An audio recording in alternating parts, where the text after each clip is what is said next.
Kisah syahidnya Sayyidina Anas bin Nadar radhiyallahu anhu. Sayyidina Anas bin Nadar radhiyallahu anhu adalah seorang sahabat baginda Nabi Shallallahu Alaihi Wasallam yang tidak bisa menyertai perang Badar. Ia sangat menyesal dan sering mencela dirinya sendiri. Ini peperangan besar pertama dalam sejarah Islam, dan kamu tidak bisa ikut. Keinginan dia adalah, jika ada peperangan lagi, aku akan berkorban habis-habisan sebagai tebusannya. Ternyata kesempatan itu datang pada perang Uhud. Ia turut serta sebagai pejuang yang gagah berani. Pada mulanya kaum muslimin telah mendapat kemenangan dalam perang tersebut. Namun, karena suatu kekhilafan, kaum muslimin menderita kekalahan pada akhir perang. Kekhilafan itu bermula dari beberapa orang sahabat radhiyallahu anhum yang ditugaskan oleh baginda Nabi Shallallahu Alaihi Wasallam untuk berjaga di suatu tempat yang khusus.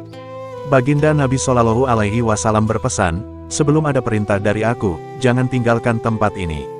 Musuh dapat menyerang dari sini."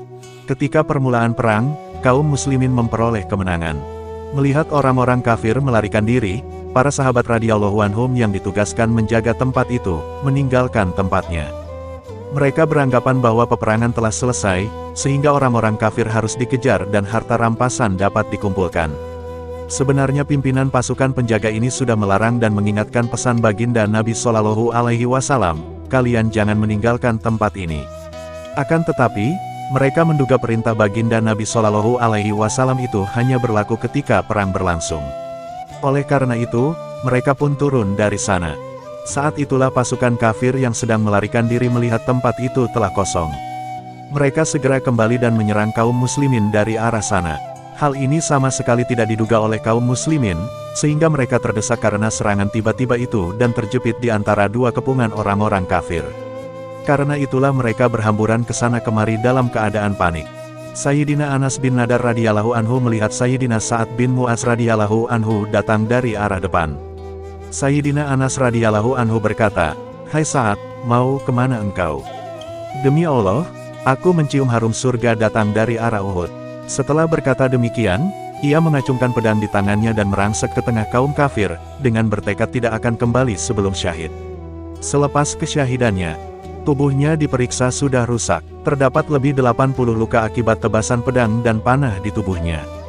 Hanya saudara wanitanya yang dapat mengenalinya melalui ujung jari-jari tangannya.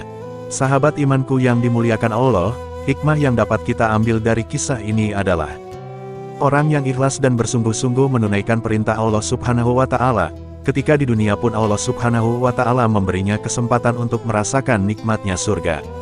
Inilah kisah Sayyidina Anas bin Nadar radhiyallahu anhu yang telah mencium harum surga saat masih hidup. Jika keikhlasan sudah tertanam pada diri seseorang, nikmat surga pun akan dirasakan di dunia. Alhamdulillah sahabat iman yang mengharap ridho Allah.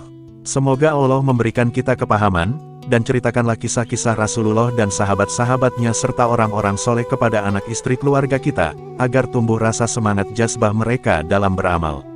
Subhanallahi wa bihamdihi, subhanakallahumma wa bihamdika, asyhadu alla ilaha illa anta, wa astaghfiruka wa atubu ilaik.